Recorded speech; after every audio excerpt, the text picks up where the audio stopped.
Viva po, Jesus Nazareno.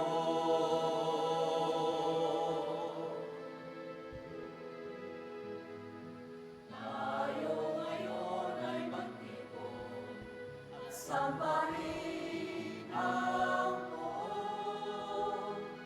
Magdiwang tayo sa ating devotion, purihin ang Panginoon. Viva po, Jesus Nazareno, awit at papuri, alay namin sa'yo. Tingin ang dalangin at pasamo ng bayan mo.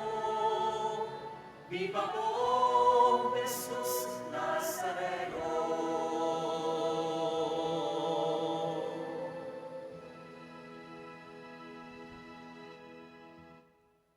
Sa ngalan ng Ama at ng Anak at ng Espiritu Santo, sumainyo ang Panginoon. At sumaiyo rin. Mga kapatid, tinipon po tayo bilang kaanib ng angka ng Diyos, kaya dumulog tayo sa maawaing Panginoong nagpapatawad ng lubos.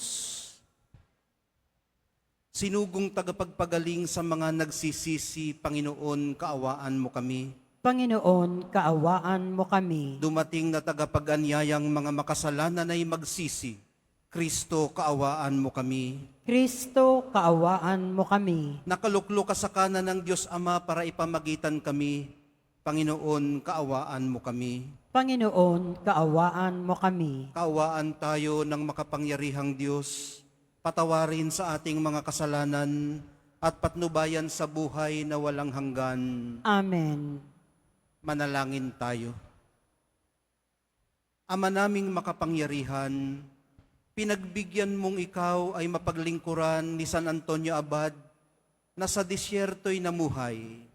Pakundangan sa kanyang pagdalangin, ikaw naway lubos ang mahalin sa pagtalikod sa pansariling kaluwagan namin sa pamamagitan ni Jesucristo, kasama ng Espiritu Santo, magpasawalang hanggan. Amen. Magsupo ang lahat.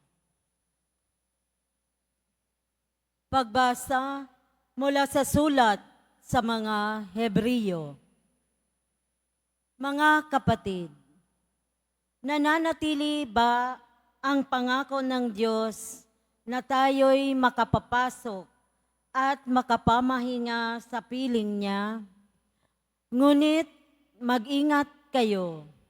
Baka mayroon sa inyong hindi magkamit ng pangakong ito, sapagkat tulad nila'y napakinggan din natin ang mabuting balita, ngunit hindi nila pinakinabangan ang balitang kanilang narinig sapagkat hindi nila ito pinaniwalaan.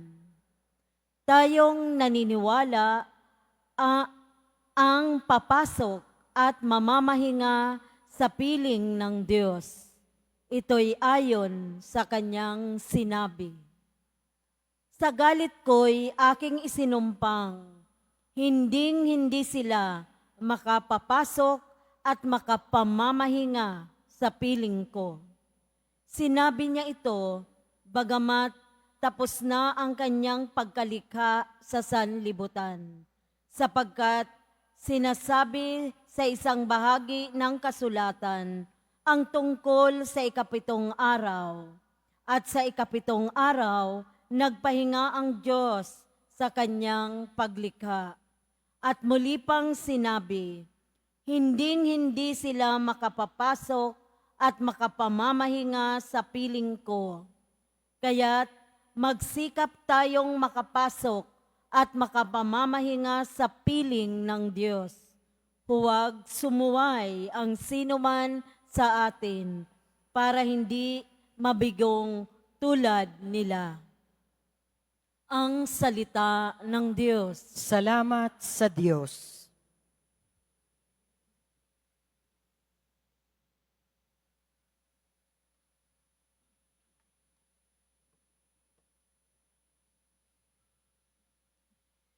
Hindi nila malilimot ang dakilang gawa ng Diyos. Hindi nila malilimot ang dakilang gawa ng Diyos. Ito'y aming narinig niya, kaya naman aming alam. Nagbuhat sa aming nuno na sa aming isinaysay.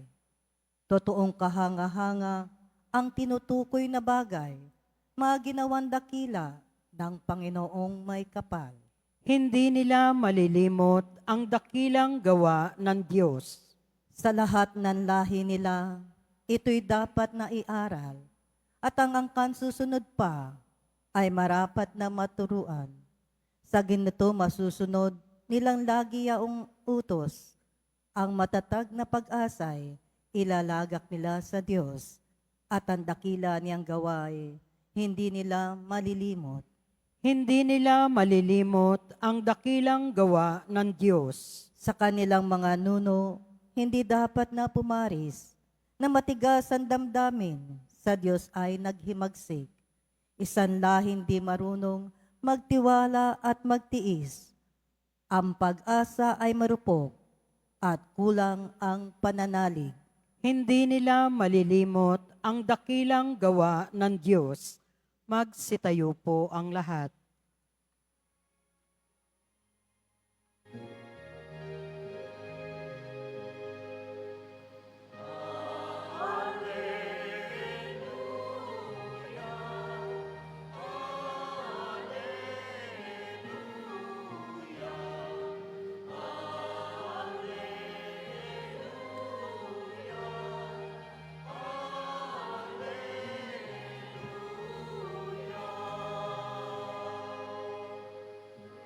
Narito at dumating na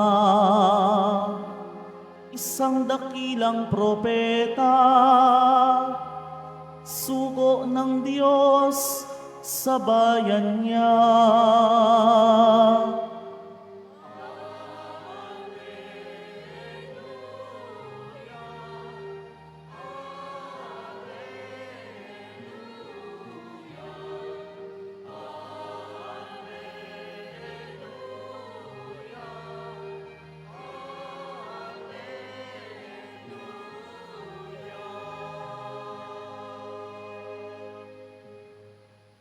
Sumainyo ang Panginoon.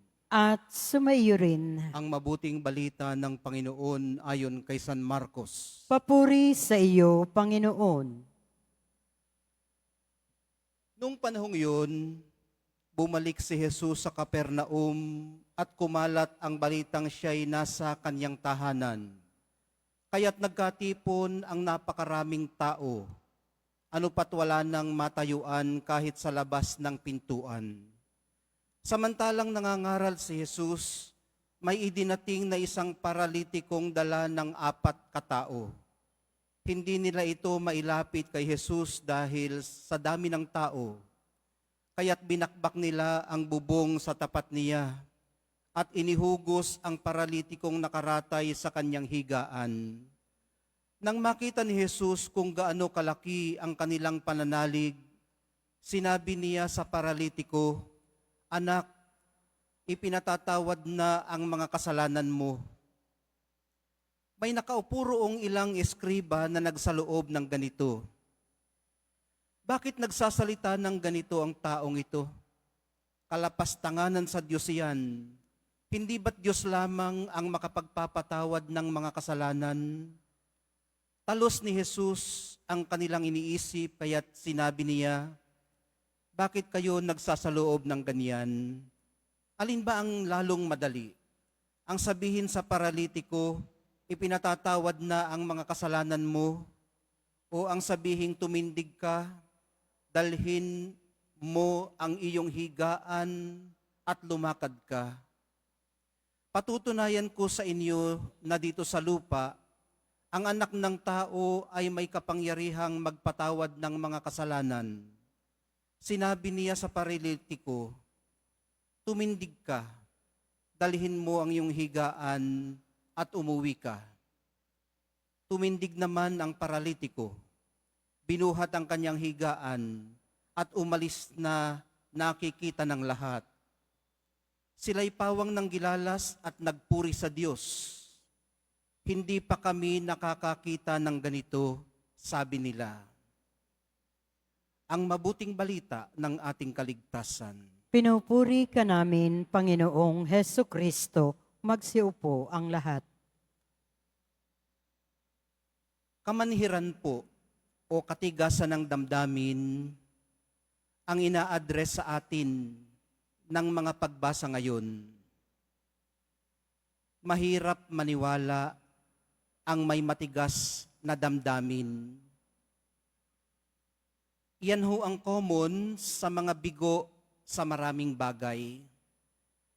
Kung may kilala kayong taong maraming kabiguan sa buhay at may kilala pa kayong ibang taong ganun din, mapapansin nyo ang common sa kanila. Mayroon silang kamanhiran o katigasan ng damdamin. Lalo na yung mga hindi makatagpo ng kapahingahan sa Diyos. Kahit na halimbawa araw-araw nagsisimba, kahit na halimbawa pinapahirapan ng sarili sa pagpapakasakit, ginugutom ang sarili sa pag-aayuno, pero nananatiling restless, hindi makapahinga sa helplessness sa harapan ng Diyos. Baka may mabigat na nagdidikta sa kanyang kalooban. At ito po ay ang pusong bato. May ganito rin yung mga napagod na sa pakikibaka sa buhay. Ayaw nang lumaban. Nag-give up na sa life. Namanhid na ang puso. Mayroon din naman yung mga pinoprotektahan ng sarili sa mga maaari pang mangyari sa kanya. Dahil halimbawa nasaktan siya noong una, ayaw niya na uling masaktan ulit, mamanhiri na lang ang puso. Titigasan na lang ang damdamin. Hindi na makikipagsapalaran. Hindi na magtitiwala. Hindi na magmamahal. Kasi nasaktan na eh. Pag-asa po ang unang nagiging casualty ng mga taong ganito ang pinipili na tahakin sa buhay, nawawalan ng pag-asa, nagiging marupok, nagiging mapanghimagsik. Magtataka ka bakit napakabalasik, napaka-reactive. Hindi naman masyadong masakit halimbawa ang narinig, pero ang reaction ay hindi katumbas ng narinig. So naghihimagsik ang puso, naghihimagsik ang damdamin for the sake of paghihimagsik. Hindi naman malinaw kung ano ang pinagre-rebeldehan, pero nagre-rebelde. Welgang bahay, hindi welgang bayan. Ganito rin ang nangyayari sa mga mapapansin mo na madali nang makalimot. Hindi na nakikilala yung mga pinagkakautangang loob. Nakakalimutan na kung sinong tumulong. Nakakalimutan na ang Diyos na nasa likod ng tagumpay. Iba ang nakikita. Sa halip na yung objective reality, ang nakikita ay kung ano ang nasa kanyang isipan na ipoproject lamang sa labas nito. Kung sa isang banda, mga kapatid, ang nakita ng mga eskriba ay kalapastanganan sa Diyos ang pagpapatawad ng kasalanan, sa kabilang banda naman, ang nakita ng mga puno ng pag-asa ay ang posibilidad na muling tatayo ang paralitikong ito mula sa kanyang pagkakaratay. So, bago pa man dalhin kay Jesus yung paralitiko, may iba na ring nakita ang mga taong puno ng pag-asa. Nakita nila na may pag-asang gumaling pa. Ang taong walang pag-asa, nakakakita din ng mga bagay na wala pa roon. Ang taong puno ng pag-asa, nakakakita rin ng mga bagay na wala pa roon. Nagkakaiba nga lamang sila kung ano ang kanilang nakikita. Si Jesus Nazareno isang halimbawa. Sa halip na ang malaking butas sa bubong ng kanyang bahay, sa Capernaum, ang makita, ang nakita po niya ay ang malaking pananalig ng 4 na kaibigan ng paralitiko. Sa halip na paralysis o kawalang silbi, ang makita ng 4 na kaibigan nila, ang nakita po nila ay ang posibilidad na gagaling pa siya. Sa halip na kalungkutan at kawalang pag-asa ang makita ng mismong paralitiko sa kalagayan niya, ang nakita po niya ay ang mapagkalingang puso ng mga kaibigan niya. Siguro naisip niya, kahit siguro ganito na ako, mahal pa rin nila ako. Nagmamalasakit pa rin sila sa akin. Kaya dinala nila ako kay Jesus. Itong mga kaibigang ito ay handang gawin ang lahat. Bakbakin man nila ang bubong ng may bubong para sa kanilang mahal sa buhay. Mapalad siya, ang paralitiko. Meron namang ibang hindi mapalad, na pag dumating na yung point sa kanyang buhay na wala na siyang kakayahan, mahina na siya, pakiramdam niya sa kanyang sarili, pabigat na lang siya sa kanilang pamilya, itinuturing nga siya na pabigat na lang sa kanila. Siya yung hindi mapalad. Hindi natin alam kung paano siya nakisama. Kung naging mabuti ba siyang kapatid, nanay o tatay. Ano man ang naging nakaraan, malaking factor pa rin, mga kapatid, ang kasalukuyan. Ang kasalukuyan ay ang katotohanan na maaaring wala nang ang kakayanan. Ang kasalukuyan ay nangangailangan siya ng tulong ng may mga kakayanan. Kung inyong napansin, ang mga taong may kakayanang kumalinga ay silang mga puno ng pag-asa. Kung medyo nadideplete na, numinipis na, nauubos na ang pag-asa, baka kailangang mag-replenish, umigib muna, punuin ang lalagyan sa pamamagitan ng pagkalinga sa kapwa. Ang pagkalinga po kasi sa kapwa, mga kapatid, kahit na ito ay movement na palabas sa sarili, ang grasya ay pumapasok, pinupuno tayo.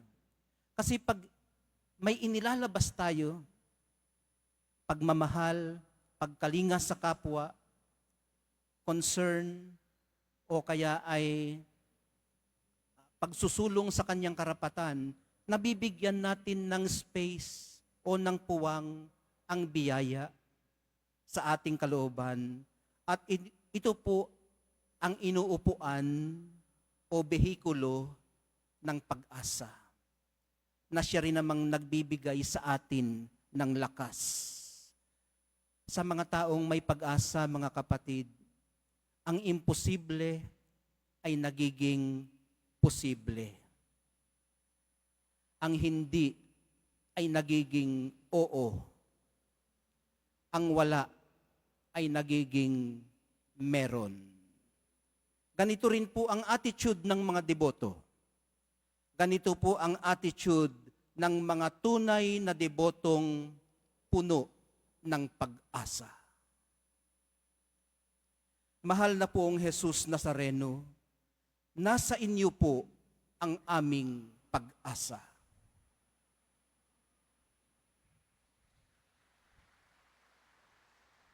Magsitayo po ang lahat.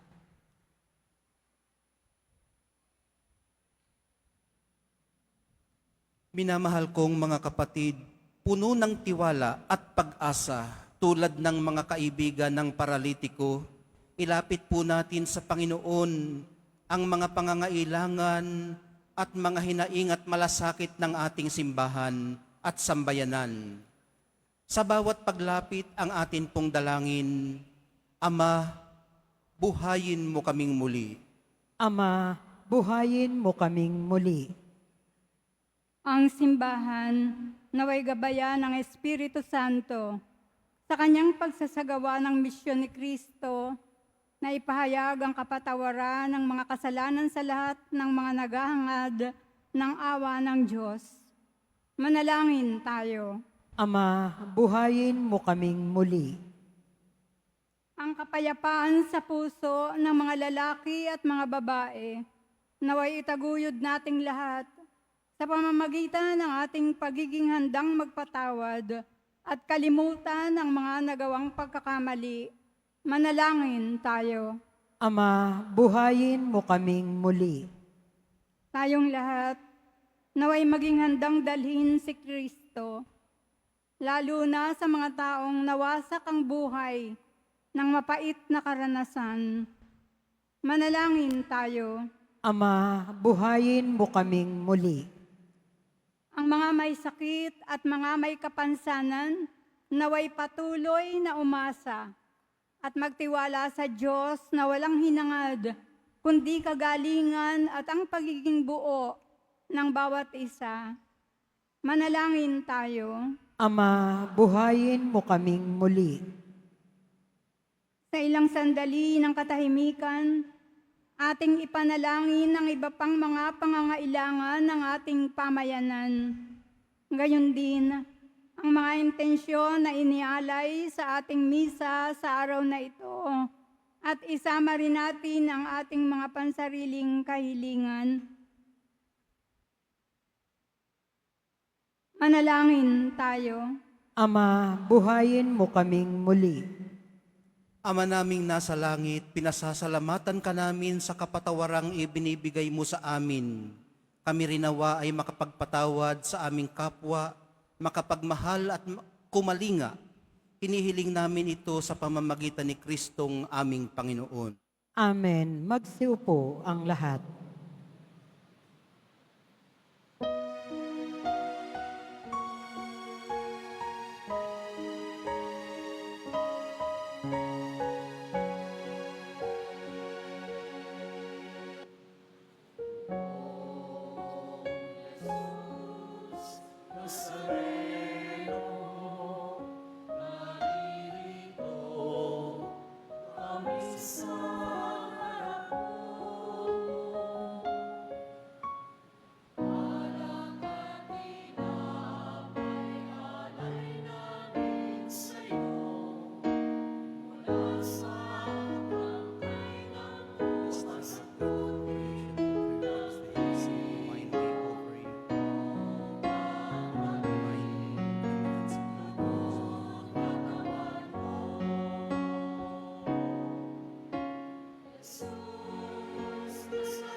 Magsitayo po ang lahat.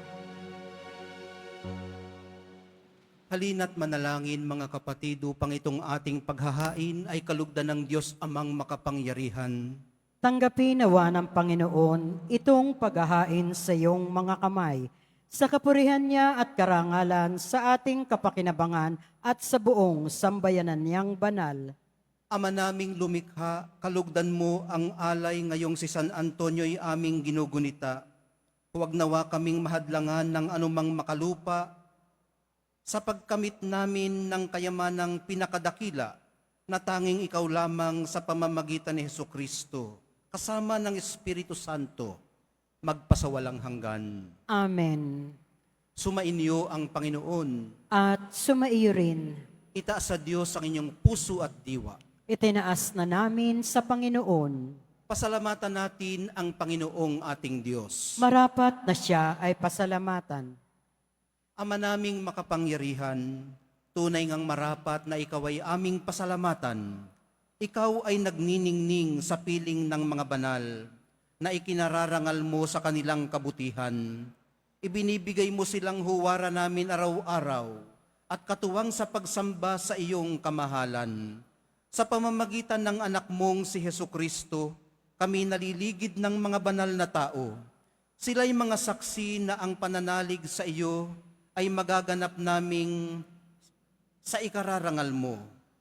Kaya kaisa ng mga anghel na nagsisiawit ng papuri sa iyo, nang walang humpay sa kalangitan, kami nagbubunyi sa iyong kadakilaan.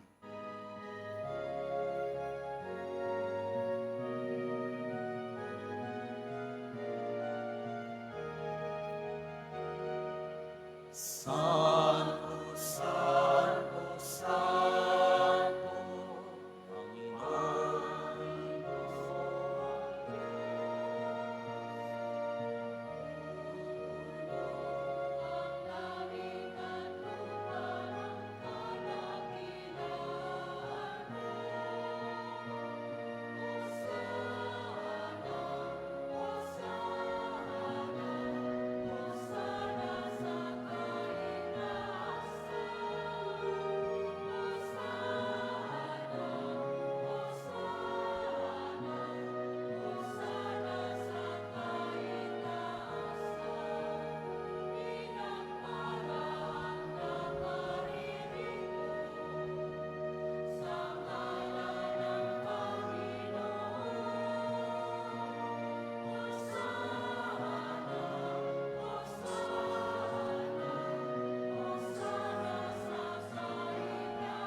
Magsiluhod po ang lahat.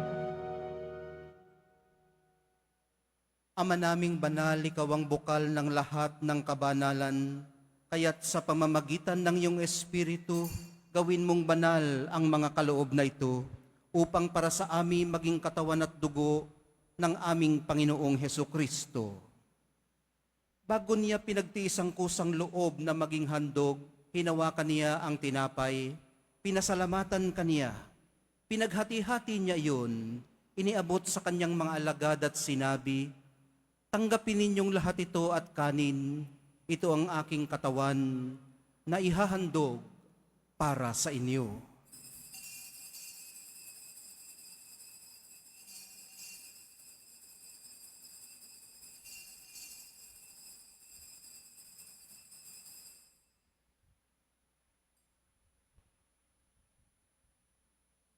Gayon din naman noong matapos ang hapunan, hinawakan niya ang kalis. Muli kanyang pinasalamatan. Iniabot niya ang kalis sa kanyang mga alagad at sinabi, "Tanggapin ninyong lahat ito at inumin. Ito ang kalis ng aking dugo, ng bago at walang hanggang tipan.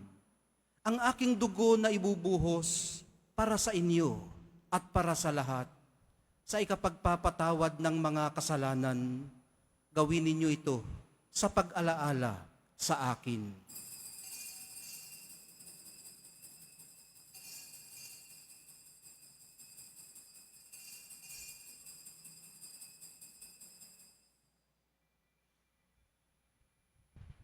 Magsitayo po ang lahat. Ipagbunyi natin ang misteryo ng pananampalataya. Si Kristo'y namatay, si Kristo'y nabuhay, si Kristo'y babalik sa wakas ng panahon. Ama, ginagawa namin ngayon ang pag-alala sa pagkamatay at muling pagkabuhay ng iyong anak. Kaya't iniaalay namin sa iyo ang tinapay na nagbibigay buhay at ang kalis na nagkakaloob ng kaligtasan. Kami nagpapasalamat dahil kami iyong minarapat na tumayo sa harap mo para maglingkod sa iyo. Isinasamo namin kaming magsasalo-salo sa katawan at dugo ni Kristo ay mabuklod sa pagkakaisa sa pamamagitan ng Espiritu Santo. Amalingapin mo ang iyong simbahang laganap sa buong daigdig. Puspusin mo kami sa pag-ibig, kaisa ni Francisco na aming Santo Papa at ni Jose na aming Arsobispot ng Tanang Kaparian at ng iyong piniling sambayanan. Alalahanin mo rin ang mga mahal namin sa buhay na nahimlay, nang may pag-asang sila'y muling mabubuhay, gayon din ang lahat ng mga pumanaw. Kaawaan mo sila at patuloyin sa iyong kaliwanagan. Kaawaan mo at pagindapatin kaming lahat na makasalo sa iyong buhay na walang wakas, kaisa ng mahal na Birheng Maria na ina ng Diyos at ng sambayanan, ng kabiyak ng puso niyang si San Jose, kaisa ng mga apostol, ni San Juan Bautista, at ng lahat ng mga banal, katulad ni San Antonio Abad, na namuhay dito sa daigdig ng kalugod-lugod sa iyo. May pagdiwang nawa namin ang pagpupuri sa ikararangal mo sa pamamagitan ng iyong anak na aming Panginoong Hesukristo. Sa pamamagitan ni Kristo, kasama niya at sa Kanya, ang lahat ng parangal at papuri ay sa iyo, Diyos Amang makapangyarihan, kasama ng Espiritu Santo, magpasawalang hanggan.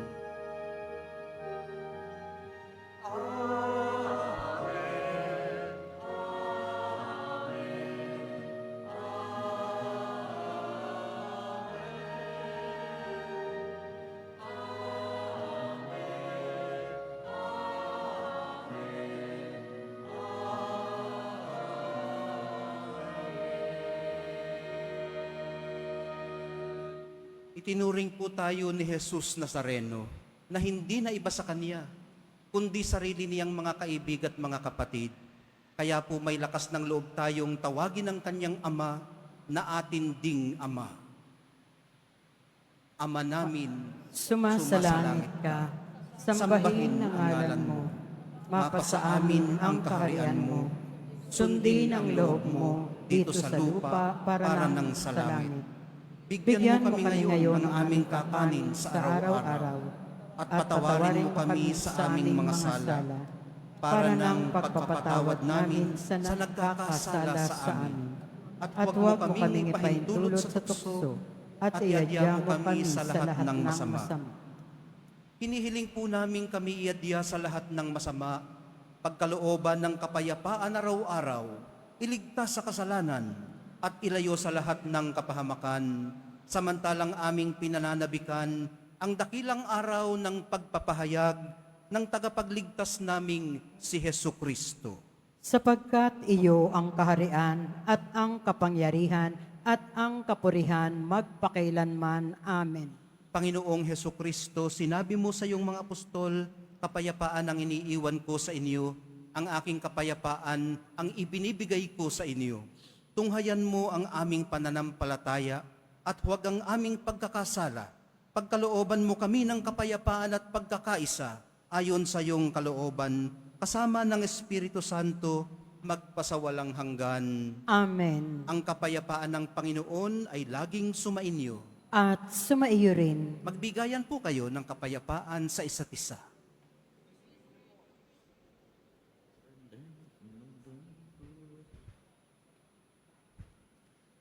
Kordero ng Diyos na nag-aalis ng mga kasalanan ng sanlibutan, maawa ka sa amin. Kordero ng Diyos na nag-aalis ng mga kasalanan ng sanlibutan, maawa ka sa amin.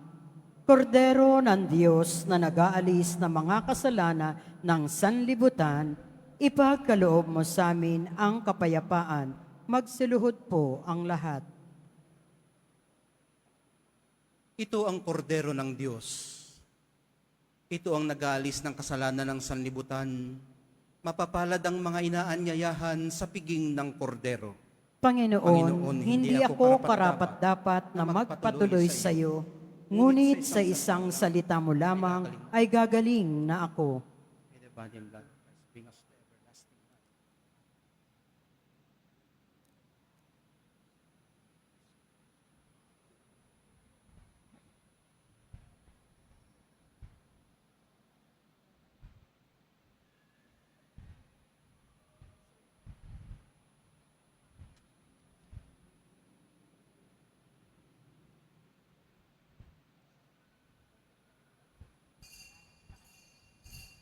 Para sa lahat ng tatanggap ng banal na komunyon, sasagot po tayo ng amen pagkasabi ng pare o lay minister ng katawan ni Kristo at isubo agad sa bibig bago umalis sa harapan ng pare o lay minister. Sumunod po tayo.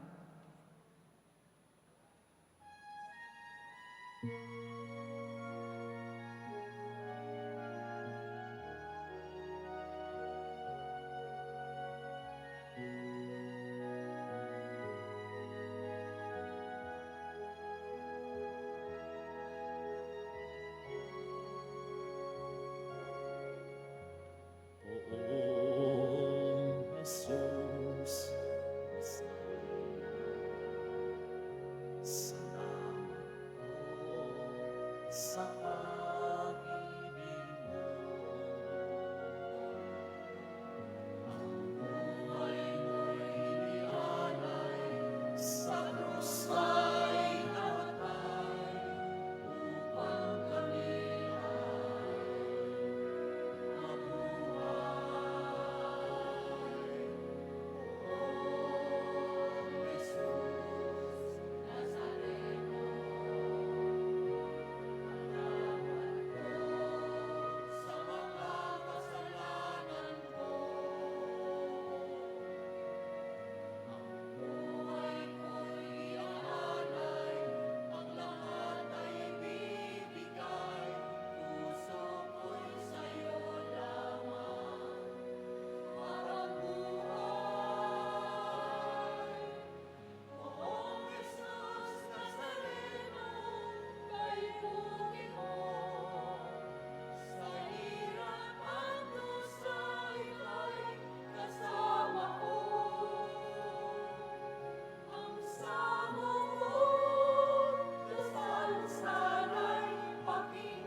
Announcement.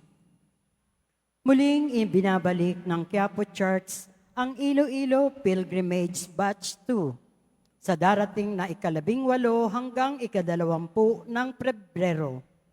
Halina't magdasal at maglakbay sa iba't ibang simbahan at makasaysayang lugar sa lalawigan ng Iloilo.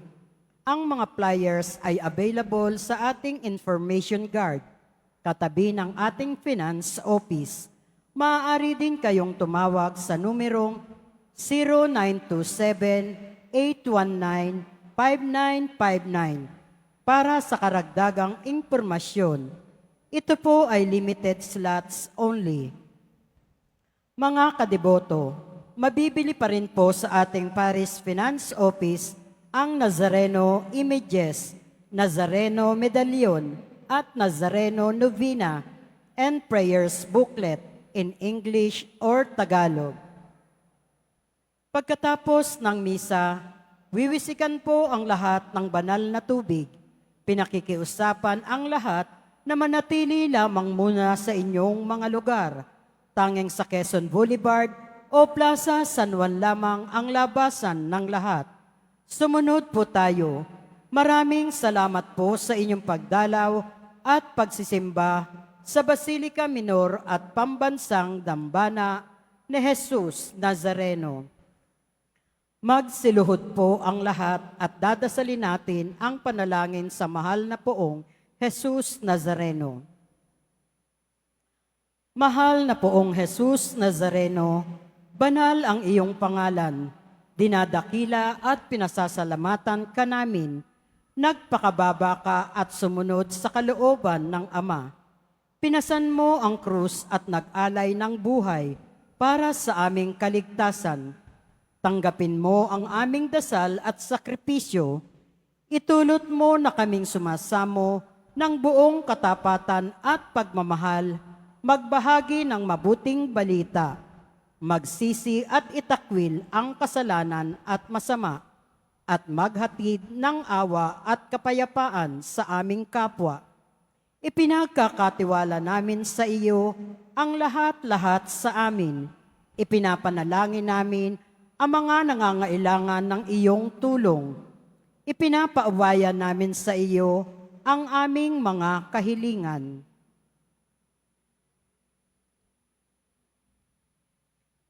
Itong aming pagdedebosyon at panata ay lalo nawang magpalapit sa amin sa iyo, sa aming kapwa, upang nagmamahal at magkakaisa kaming magtaguyod ng iyong kaharian dito sa lupa hanggang sa langit na aming tunay na tahanan, kung saan naghahari ka sa kalwalhatian, magpasawalang hanggan. Amen. Magsitayo na po ang lahat. Manalangin tayo. Ama naming mapagmahal, kaming pinapagsalo mo sa banal na pakikinabang, ay loobin mo ring laging makapanaig sa mga kalaban na niloob mong madaig din ni San Antonio Abad. Noong sa lakas ng kadiliman, siya ay matagumpay na nakipagtunggalian sa pamamagitan ni Hesukristo kasama ng Espiritu Santo magpasawalang hanggan. Amen. Sumainyo ang Panginoon. At sumaiyo rin. Mahal na pong Jesus Nazareno, inihayag mo sa pamamagitan ng krus ang walang maliw na pag-ibig ng Diyos sa sangkatauhan. Pakinggan mo ang kahilingan, lalo na para sa mga nangangailangan ng iyong tulong at awa. Makamtanawa namin ang iyong kasagutan na may utang na loob na tinatanaw. Basbasan din po ninyo itong mga imahen at dasalan upang lalo kaming manalangin at magtiwala. Sa pamamagitan ng bendisyon na ito, naway lalo kaming maging mapaglingkod, masunurin at tapat sa iyo na aming malwalhating Panginoon magpasawalang hanggan. Amen. At pagpalain kayong lahat at ang inyong buong pamilya at mga komunidad ng makapangyarihan at mapagmahal na Diyos, Ama, Anak, at Espiritu Santo. Amen. Naihandog na po natin ang banal na misa. Humayo kayong taglay ang pag-ibig at kapayapaan ng mahal na poong Jesus Nazareno. Salamat sa Diyos.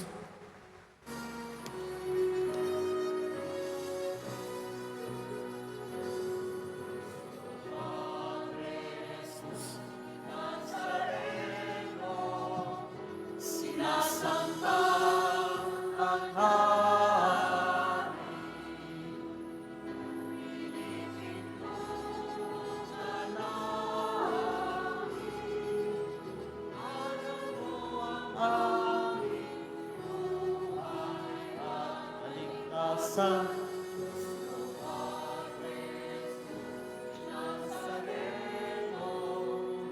iligtas mo kami sa kasalanan. Ang krus mong kinamatayan ay sagisag ng aming kaligtasan. Nuestro Padre Jesus Nazareno, minahal manalangin. Nuestro Padre Jesus Nazareno,